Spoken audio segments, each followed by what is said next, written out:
Duke Nukem Forever is a game I have a bit of a history with. When I turned 17, the year was 2012, and it was right before summer break. I had no job, but also for the first time known limitations on what games I could buy. I was also poor, with no job and no allowance, meaning I had to work odd jobs to get any spending money, which inevitably went to video games. I guess some things don't change. Point is, as a hormonal teenager with an interest in ultraviolent sex and offensive humor, coming across a shooter in GameStop's pre-owned bin that promised all of those things seemed like a match made in heaven. Being achievement obsessed as I was at the time, I also played through it several times over that same summer. It's a game I have a weird nostalgia for, but that doesn't necessarily mean I like it.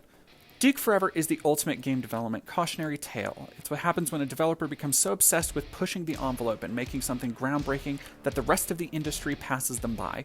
A recently leaked build of the game, from before it was scrapped one of several times in development was restarted, is proof positive that, had the game just been finished and released, it may have fared better.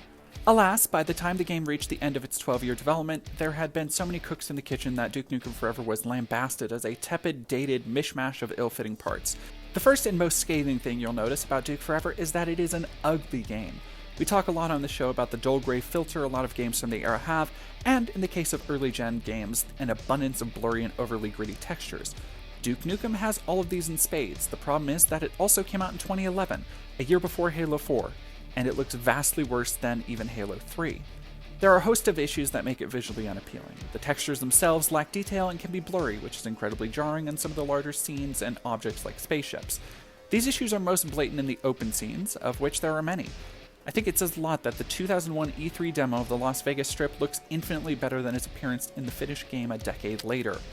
There's a ridiculous draw distance fuzz everywhere, which makes some otherwise impressively scaled scenes just look bad. Speaking of scale, the lighting and detail in most areas is lacking, making everything look kind of flat, like the lighting and textures weren't baked correctly. I chalk it up to the rushed final stage development, as the recent series of mods for the game simply retools the game's own lighting and makes everything look way better as a result. These issues might not have felt so severe if the color palette of the game wasn't so god-awful. Much of the game takes place in deserts, industrial corridors, and the Las Vegas Strip, and while it may be challenging to add verdant colors to those places, it's not impossible. Everything is so desaturated in a series of dull grays and browns that even the largest set-piece moments become a turgid mess. The game didn't look very good at the time, and age has certainly not done it any favors. Visuals aside, Duke Forever's myriad other problems rear their heads early. And, speaking of head... Oh yeah, right there. Oh yeah. That was fun. Was it good for you, baby? What about the game, Duke? Was it any good? Yeah, but after 12 fucking years, it should be. Yeah. In the first few minutes, you're treated to dated meme humor, toilet humor, and lame one-liners. The game's idea of a joke is to simply reference another piece of media. So you get a lot of Evil Dead and They Live references, plus more modern references, like Team America and Mary-Kate and Ashley. Remember, this was 2011, more than half a decade after the cultural relevance of either of those. The humor, for lack of a better term, is Duke Forever's other issue. In this game, Duke is loved by everyone, hailed as a hero, and basically worshipped as a god among men. You're really made to feel like men want to be him and women want to be with him, in the worst, most juvenile ways possible. Take for example the opening scene, which sees Duke getting head from a porn parody knockoff of the Olsen twins. Set aside how weird it is for a man in his 40s to be having sex with teenage/early 20s, at least God I hope so, but knowing this game it's honestly hard to tell, sisters. It's also punctuated with awful innuendos that even a porn star would call bullshit on putting in a script. See, the problem is that this game wants to be not just a power fantasy, but the power fantasy for Duke Nukem fans.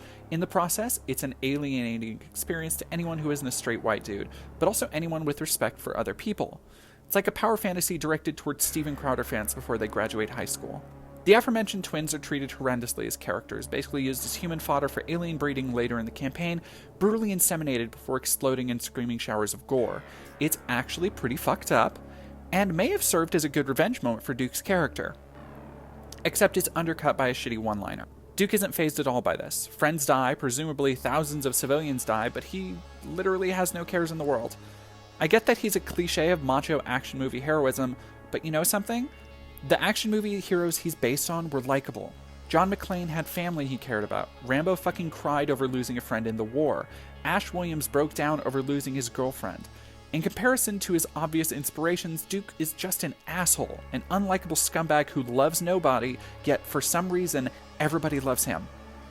Maybe it's an overly deep examination of a paper-thin caricature, but it's because the shitty attitude permeates the entire game. Duke is constantly looking at titty mags and porn on desktops, giggling to himself like a schoolchild. He daydreams about getting day drunk at a strip club where every stripper makes a quip about wanting to fuck him.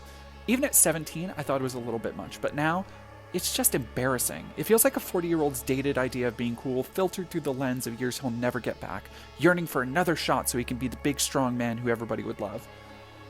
Anyway, the tone of the game, the humor, and the characterizations range from dated to sometimes genuinely disgusting. Note, not offensive, because it doesn't generally target any kind of minority groups. This isn't a game that's against PC culture or taking jabs at the wokies. I say disgusting because at its core, it should offend anyone with a shred of good taste in its worst moments. And then there's the gameplay. After all of that, I'm going to get really controversial here for a sec. I actually think Duke Nukem Forever is pretty fun, though I say that with the caveat of seeing what it could have been instead. In keeping with the Xbox 360 generation, Duke Forever does away with 90s shooter staples like an expansive weapon inventory, health pickups, and keycards. Instead, Duke gets regenerating health, 2 weapons at a time, and a primarily linear experience.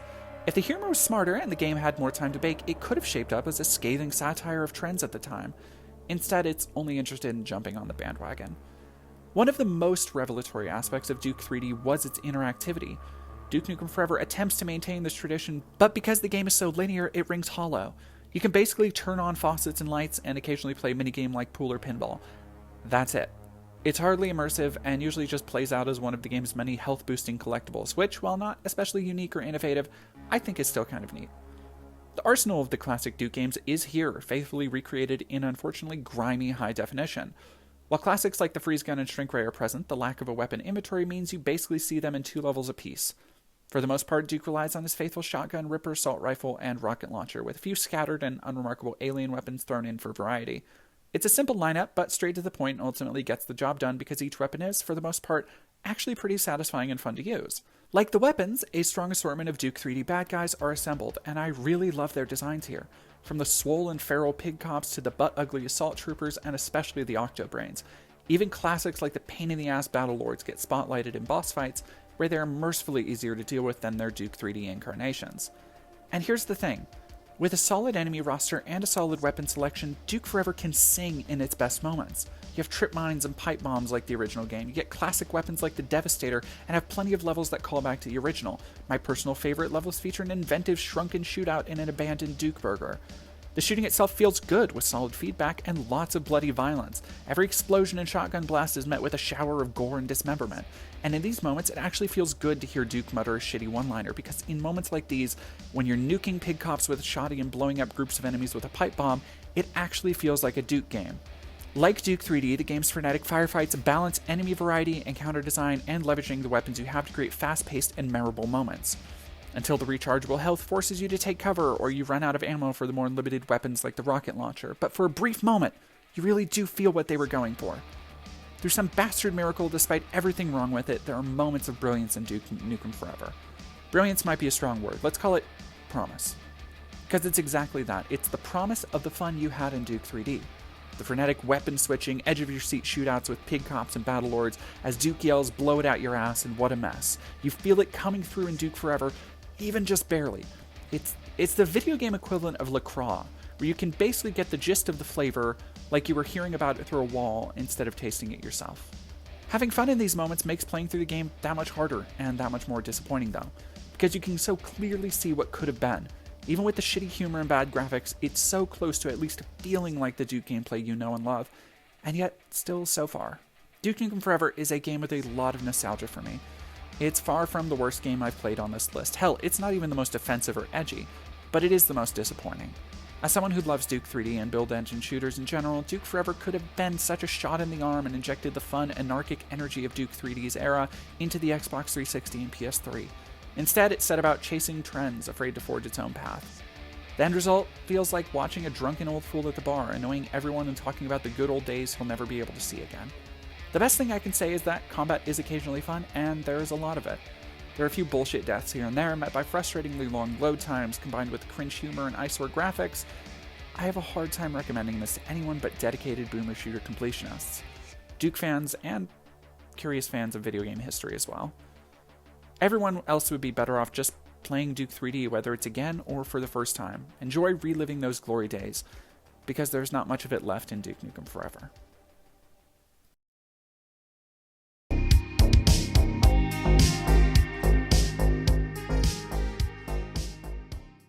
The Darkness is a game I've picked up and put down multiple times, but now that I've finally played it through, I am kicking myself that I took so long to get to it. The Darkness might be a cult classic of the 360 generation, but believe me when I say that, as a launch window shooter, it manages to feel more next-gen than most shooters coming out almost 20 years later. You take the role of Jackie Estacado, a New York mob hitman, on the celebration of his 21st birthday. After his adopted uncle tries to kill him, Jackie is bestowed with mysterious demonic powers and he sets out on a bloody rampage of revenge and, of course, self-discovery. While the setup may be overly familiar out of the gate, a revenge story always gives a good excuse to pile up bodies with few questions, how the Darkness approaches the characters' writing and world building is anything but familiar to the 7th console generation. But I'll get to that in a minute. Visually, the Darkness is an anomaly. The entire game is cast in hues of gray, there's copious amounts of motion blur, and there's very little visual feedback on the game's HUD. However, what makes this weird is that the game looks phenomenal. Each element of art design is used to maximum efficiency. This game, for all intents and purposes, should look like garbage. Every other time I've seen this combination of visual elements in a game this generation, it looks terrible and has aged like a fine gas station tuna fish sandwich. But not the Darkness. Part of that is likely the development chops of Starbreeze, creators of the Chronicles of Riddick games and the studio that would go on to form Machine Games and reboot the modern Wolfenstein games. Check out my video essay on why those games are such a revelation. The shooting itself is basic to say the least. The assortment of weapons is basic, including plenty of pistols to dual-wield shotguns and some other more antiquated options like bolt rifles during certain sections. The feedback on the guns is solid with nice crunchy sound effects and some visceral muzzle flash, but that's where the game's fixation on gunplay ends. The Darkness is a shooter, don't get me wrong, but it's got more in its mind than linear hallways to shoot people in. There's not so much an emphasis on weapon variety as there is encounter variety. Guns in the Darkness don't have important names and functions, they're just tools to be picked up and discarded in the pursuit of your goals.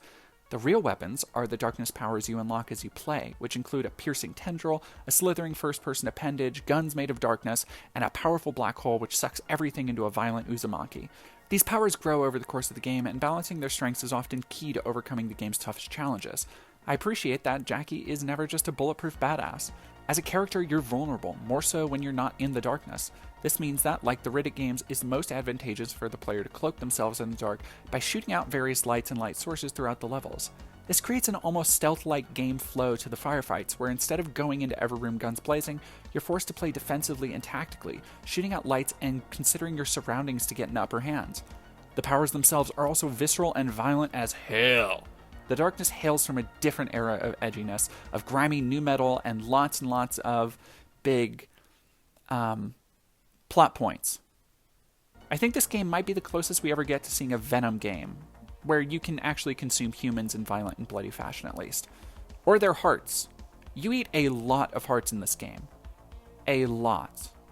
Finally, a game for the cannibals. You know, representation is so important these days. Yes, the Darkness might seem needlessly edgy with its long-haired, dual-wielding, trench-coated protagonist, comic book roots, and copious amounts of blood and gore, but the true revelation of the Darkness is that it's actually very smart. In fact, while not perfect, it's one of the only games I've played from the early 360 era that holds up as a showcase of what a next-gen game could have been.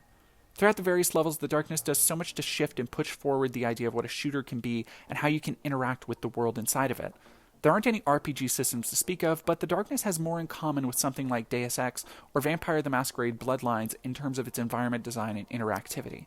You see, you spend most of your time in the seedy streets of New York. While there are individually instanced levels, much of the game is downtime, and where you use subways to travel between boroughs, complete small side quests, and interact with NPCs, and it's great. There's so much detail on the characters, animations, and interactions Jackie has with the people around him. You can spend minutes just watching breakdancers, trying to swindle a cup game shark, or just helping out a homeless musician. The rewards for these are paltry, usually just a piece of concept art or an Easter egg. But more than that, the activities are rewards unto themselves for how they help immerse you more in the world. There are plenty of other small details that most other games wouldn't even consider doing because they might not be intuitive to players. The primary map mechanic, for example, uses various street maps in the overworld, and that's how you get around, which means you can very easily get lost and find yourself in an unfriendly back alley brawl. There's a moment early on where you can watch the entirety of To Kill a Mockingbird with your girlfriend. If you as a player are expecting a cutscene to end or fade out, you're mistaken. The Darkness wants you to live in each individual moment of gameplay, to feel what it's like to move through this world, and it's a better and more interesting game for it. The game does as much possible to refrain from guiding the player, leaving them to find their own way. It's the kind of design that was going extinct at the time and is basically non-existent in AAA games today. Did I get turned around and stuck a few times? Yeah. But I didn't care. I was always enamored with one element or another, from combat to the gorgeous visuals to the characters or side quests. The writing is great, the story has plenty of twists and turns, and characters themselves are memorable and well written. Most of all Jackie, whose mid-mission musings to himself on life and death are the dramatic highlight of the experience. There's just nothing like The Darkness, and it really bums me out. Even The Darkness 2, a good game in its own right, is a more linear, less atmospheric, and more action-packed affair. The first game still stands on its own as a bizarre and mostly successful experiment. I'm so glad I finally sat down and played through it, and I can't recommend it enough to any fan of a good shooter or just a good and interesting game from the past. I can't help but wonder how different and innovative the shooter landscape might have turned out if developers chased the ideas of The Darkness instead of Modern Warfare and BioShock. But for now, I recommend just taking the time to play The Darkness and think about those possibilities for yourself.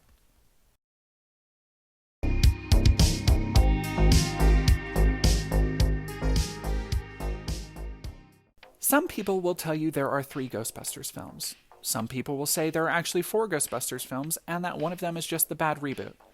But dearly beloved, I am here today to tell you that there are only 3 Ghostbusters stories that matter. And after the first 2 films, Ghostbusters the video game is the third. Ghostbusters the video game is a byproduct of a fascinating era of franchise experimentation which saw developers making sequels or adaptations to unlikely, yet beloved IP like The Thing, Godfather, Scarface, and countless others. Some were adapted better than others, and I'm glad to say that Ghostbusters the video game is one of the good ones. The story of the game's development is actually very fascinating in and of itself, and I'll link an article down below that will likely recontextualize much of the game itself if you've never read it. Behind the scenes, Bill Murray, for example, went AWOL and just didn't record a lot of his lines, requiring other cast members to come in and pick up the slack. The upside is that Winston finally gets his time to shine. The reason why I insist on the authenticity of this bustin' experience is simple.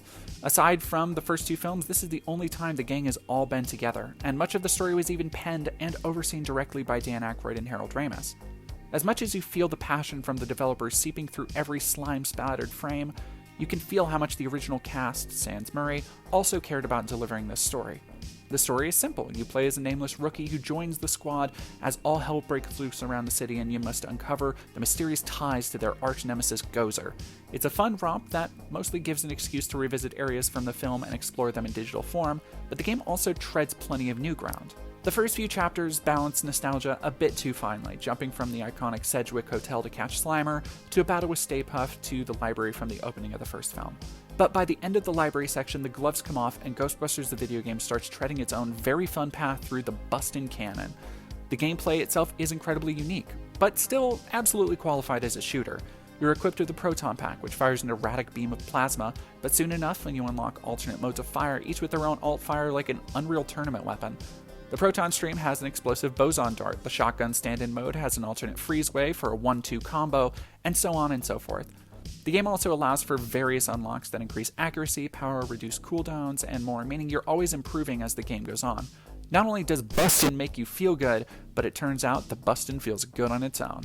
Okay, I'll stop saying bustin' so much because I know it means something different to the Ghostbusters universe, but to me it just sounds like The upgrades are governed by a cash system, which is really intelligently implemented. Each ghost you defeat or capture gives you a bit of money, so you need to scan ghosts and find haunted artifacts for big bonuses. So you can just blast your way through the game, but the most effective method to unlock all the upgrades you can is to be attentive, a gameplay style I always love seeing encouraged. Plus, it should be mentioned that scanning ghosts unlocks really cool little data entries that detail how each ghost came to be and even what kind of apparition they are. It's a silly little detail, but goes a long way towards fulfilling the childlike fantasy of the game. Which brings me to the enemies themselves. The original Ghostbusters did a great job of blending groundbreaking special effects with horror, action, and comedy, and you can tell the developers took a long, hard look at the bizarre creations in the movie for inspiration. The rogues gallery here runs the gamut from ghosts of construction workers who use nail guns to fishermen with ghostly sharks they throw at you, to poltergeist golems made of books and plenty more. There's so much imagination packed into each level, which usually has its own enemy designs accompanying the setting, that I wish there were more detail to them. The game nails the neon apparition aesthetic so well, but with how fast combat moves, there's often not a lot of time to actually appreciate the enemy designs. Combat is the name of the game here. What makes Ghostbusters so interesting as a shooter is there's no cover mechanics, ducking, or linear hallways to trudge through. There's not even really a reload mechanic, just a cooldown meter so you don't have to worry about running out of ammo. Most arenas are open-air affairs that require players to think on their feet, prioritize certain enemies, and juggle weapon types that are more effective against some types than others. Your primary dodge mechanic is an omnidirectional dash that feels great to nail the timing of, and not so great if you don't. It's a great and well thought out combat system that is refreshing and unique against competition in the era, and it works pretty well most of the time. Occasionally, enemies are able to trap you in corners or deal unexpectedly large amount of damage that will knock you out. If you have a fellow buster nearby, they can revive you, but that's not always the case, which will lead to you restarting from one of the game's frankly inconvenient checkpoints. The checkpoints in the game often see you replaying one fight to get to another 2 or 3, which becomes frustrating when you have to grind through one after another just to figure out where you went wrong in the last stretch. And if you fail again, it's back to step 1. It's frustrating, but honestly part of the design of the era, and I've seen it plenty of games over. The game packs a surprising amount of variety into its environments, though there unfortunately isn't much difference in terms of gameplay between them. Most of the arenas you find yourself in are open-air coliseums where you duke it out with the dead, but when you're not busting all over the place and leaving ropes of ectoplasm in your wake, taking in the varied and incredibly detailed environments is certainly one of the game's many charms. You see, Ghostbusters came out in the beautifully dawning years of the Xbox 360 generation, where every other shooter had a mad fixation with physics and particle effects, and it shows in the best way. Unlike something like Fracture, Ghostbusters doesn't turn the physics into game mechanics, but instead uses them for an impressive amount of destructible environmental objects and details. As you bust through various environs, the screen is often filled with random charred debris, sparks, and particles that accompany the destructive power of your proton wand, which, again, goes a long way towards bringing the power fantasy to life. Also, it's fun to watch the numbers go up on the damage claims. Good luck getting re-elected on a pro-Ghostbusters platform, Mr. Mayor. The environments themselves are also pretty creative and allow for some really fun ghosts. From the opera singer, ghosts outside of an opera in Manhattan, to ghoulish golems and interdimensional replicas of the New York Library. My personal favorite, however, is the museum, which houses several highly detailed exhibits based on Egyptian, Mesoamerican, and Civil War history. Walking through these neon-drenched tableaux feels less like an actual museum visit and more like a funky haunted house, which to me is a perfect vibe for Ghostbusters. Also, special shout out to the Civil War exhibit for having an actual battle. It's also cool that you can send Confederate ghosts back where they belong. To hell. Look, I'm gonna be real. I have a lot of nostalgia for this game. I have a lot of love for Ghostbusters in general, but this game specifically holds a special place in my heart and is inseparable from some very dear memories. This is my list. I think everybody has those games that mean a lot to them, even if they aren't objectively the best game ever, so I might be overlooking some minor flaws. There are some sections that feel half-baked and repeated, like the return to the hotel section late in the game. Friendly AI can be damn near useless in frenetic firefights, especially on harder difficulties. The combat, despite nice weapon variety, can get pretty repetitive in the last levels. But despite all these shortcomings, Ghostbusters is still a fun ride that I enjoy playing through every few years. It's an interesting experiment in game design that plays with shooter staples of the era while staying faithful to the Ghostbuster brand. It's a loving tribute to a franchise that means so much to many, and for me, it's the only third Ghostbusters movie I'll ever need. It's more than the sum of its parts, and is worth playing for any fan of solid shooters, or just lovingly crafted nostalgia. So there we have it. Thank you so much to everybody and all of my patrons especially for joining me on this latest episode of our shooter ranking series. I already have another episode in the works. I'm getting back into the flow of things. If you haven't checked it out, please do check out my toy channel. I actually reviewed a Ghostbuster figure there recently, and consider dropping a few bucks on Patreon. If you haven't checked out the Dead Domain series, which I rebranded recently from some older videos at my last outlet, that's the next video type I'll be working on right after I do a top 10 games of 2022 video. So look forward to that in the coming weeks and months. And thank you again so much for watching, and I hope you have a good day.